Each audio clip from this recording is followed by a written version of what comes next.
aujourd'hui pour une nouvelle vidéo et aujourd'hui je vais vous parler de voyage en voiture. Alors vous êtes très nombreux à m'avoir dit que vous partiez cette année donc en voiture, beaucoup plus nombreux que les personnes qui partent en avion, et du coup comme c'est mon cas, je me suis dit que j'allais vous faire une vidéo spéciale avec mes 10 astuces pour voyager en voiture, 10 astuces faciles qu'on ne pense peut-être pas toujours mais qui va vraiment vous soulager lors de votre périple. Pour ma part, on va donc faire le trajet de la Belgique jusqu'à Marseille pour donc aller prendre le bateau pour la Tunisie, et donc du coup on a plus ou moins 1000 km à faire, ce qui nous fait aux alentours de 13 heures de route quand on compte donc les petits arrêts, les petites pauses, etc. Donc voilà, ça fait quand même un fameux périple. J'ai donc ici recensé 10 choses que moi je fais et qui pourraient donc vous être partagées, parce que c'est vrai que voyager en voiture nécessite donc une préparation et une organisation entre guillemets en amont pour être sûr de voyager le plus sereinement possible. Alors évidemment, mon tout premier conseil, ça va être de contrôler la pression des pneus avant de prendre la route une fois que la voiture est chargée, parce que forcément plus il y a de poids dans la voiture, évidemment il faut donc régler la pression. Alors ne m'en demandez pas plus concernant la pression des pneus, je sais que c'est quelque chose qu'il faut faire et ça c'est mon mari qui s'en occupe et il s'en occupe très bien. Maintenant si vous avez des questions, vous pouvez me les mettre en commentaire, je lui demanderai et il y répondra avec plaisir.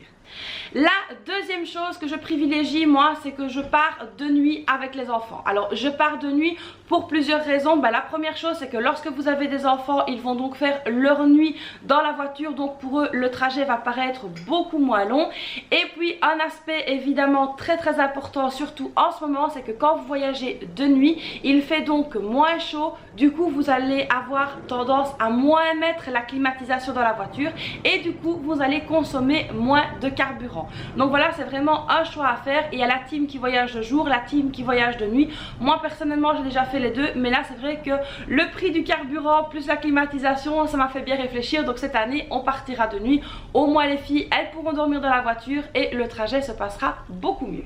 La troisième astuce que je peux vous donner, c'est de mettre des vêtements légers et faciles à enlever. Alors qu'est-ce que j'entends par là? Si vous décidez de partir avec la toute belle salopette boutonnée dans le dos, c'est une très mauvaise idée. Pourquoi? Parce que même si cette salopette est super belle, lorsque vous allez avoir envie d'aller faire pipi, ça va être une galère, parce qu'on sait tous que les aires d'autoroute, il y a la file, il faut se dépêcher, il faut aller aux toilettes, c'est pas toujours super propre, et donc le temps de vous déshabiller complètement, de défaire tous vos boutons, c'est vraiment la cata. Donc mettez vraiment des vêtements légers, facile à enlever. Alors personnellement pour mes filles, ce que je fais toujours, c'est que je leur mets un espèce de petit pantalon 3/4, voire un short s'il fait chaud, un t-shirt et un espèce de gilet à tirette, comme ça suivant les moments où on s'arrête sur la route, elles enlèvent, elles remettent, elles enlèvent, elles remettent, et c'est très facile à enlever quand on va aux toilettes. Pareil pour moi, j'essaye de m'habiller vraiment léger. Moi personnellement je ne conduis pas sur l'autoroute, donc du coup j'ai quand même une paire de sandales ou des tongs, ça dépend, parce que j'aime bien d'enlever mes chaussures dans la voiture. Et mon mari quant à lui a une paire de sandales de marche de chez Decathlon. Il voyage aussi vraiment très léger avec un pantalon 3/4, un t-shirt, et lui aussi il prend un espèce de petit survêtement à tirette si on doit sortir le soir. Donc voilà un petit peu comment on voyage, en tout cas ici pour le départ. Maintenant pour le retour, on prévoit quand même toujours une paire de baskets fermées avec un petit imperméable. Pourquoi? Parce que quand on rentre du sud de la France vers la Belgique, il y a un grand risque qu'il y ait de la pluie en arrivant et que nous ayons une chute des températures. La quatrième astuce, c'est préparer un sac de change avec 2 petits essuies. Alors qu'est-ce que j'entends par là? Évidemment quand on voyage avec des enfants, vous le savez très bien, on n'est pas à l'abri d'une tache. Mais c'est pareil pour les adultes, on n'est pas à l'abri que son café se renverse, de faire une tache en mangeant ou quelque chose comme ça. Donc moi j'ai toujours à disposition un change par personne, et j'ai également 2 petits essuies. Pourquoi? Parce que quand on voyage de nuit et qu'on a chaud, on a tout simplement parfois envie d'aller se rincer le visage, et donc du coup moi j'utilise pas les trucs cracra des aires de repos. Je prends mon petit essuie, je vais me laver le visage et j'ai mon petit essuie directement à disposition. Et puis si j'ai transpiré ou quelque chose comme ça, je n'hésite pas à me changer dans les toilettes. Donc voilà, n'hésitez pas donc à prévoir ça, et surtout de le prévoir et de l'avoir directement à votre disposition. En règle générale, ce petit sachet se trouve à mes pieds, comme ça quand j'en ai besoin, hop, je n'ai qu'à le prendre et on sait tout de suite où il est. Le cinquième conseil que je peux vous donner, c'est de préparer une pochette ou un petit sac qui regroupe les papiers, l'argent, etc. Les trucs importants, quelque chose de facile à retirer de la voiture. Alors pourquoi? Parce que tout simplement lorsque vous arrivez au péage des autoroutes, si vous n'avez pas le badge pour les autoroutes, si vous n'êtes pas abonné aux autoroutes, il faut donc pouvoir dégainer facilement la carte bancaire ou tout simplement l'argent liquide. Donc pour ça, il faut vraiment avoir ça à disposition. Moi je mets ça avec les papiers, comme ça si on sort de la voiture pour faire un arrêt pipi, j'ai vraiment une petite pochette ou un petit sac que je sors avec moi. Évidemment rien ne reste à vue et on ne laisse jamais la voiture entre guillemets toute seule sans avoir un œil dessus. Donc du coup je prends ma petite pochette, je l'ai avec moi, c'est souvent des petites pochettes bandoulières ou le petit sac banane que je vous ai montré. Comme ça du coup je l'ai avec moi et on peut sortir facilement aux toilettes, faire un petit tour, se délier les jambes et voilà, donc on a ça à disposition. Le sixième conseil que je peux vous donner, c'est de préparer votre itinéraire sur papier. Alors pourquoi est-ce que je dis ça? Vous allez me dire oui mais avec la technologie on a les GPS dans le téléphone, on a les GPS dans la voiture, mais vous n'êtes pas à l'abri que la technologie tombe en panne et moi personnellement je note vraiment les villes importantes par lesquelles on doit passer, comme ça en même temps je coche quand on est passé et je vois qu'on avance. Voilà, ça me fait une petite occupation en tant que copilote et puis du coup je me dis aussi que si le GPS tombe en panne, on peut donc suivre son itinéraire sans aucun problème. La septième astuce, ça va être le bac frigo. Alors moi je vous conseille vraiment de mettre un bac frigo dans la voiture avec des boissons, lunch, des snacks, parce que voilà, vous n'êtes pas sans savoir que sur les aires d'autoroute ça coûte un rein de pouvoir manger sur les aires d'autoroute et donc du coup c'est vrai qu'avec les enfants c'est tout de suite plus compliqué, maman j'ai soif, maman j'ai faim, donc du coup on dégaine le bac frigo, elles prennent ce qu'elles ont envie. Alors évidemment j'essaye de ne pas surcharger leur estomac et de ne pas leur donner des choses à manger qu'elles pourraient ne pas digérer. Comme par exemple, moi je sais que mes filles ne digèrent pas trop bien les bananes, encore moins en voiture, donc du coup je vais pas prendre des bananes avec. Mais par exemple, je vais prendre des barres de céréales qui sont donc des sucres lents. Je vais voilà essayer de prendre un petit peu de petites choses comme ça qu'elles aiment bien sans pour autant surcharger leur estomac. Alors le huitième conseil va donc être de penser à des jeux pour divertir les enfants, car oui, des enfants en voiture ça s'ennuie très vite. Alors moi personnellement j'ai des écrans au niveau des appuis-têtes, je prends donc quelques petits dessins animés, films etc. avec, donc elles peuvent regarder et se divertir comme ça. En plus de ça nous avons des jeux de voyage, mais faites attention aux jeux de voyage parce que dans certains jeux il y a des petites pièces etc.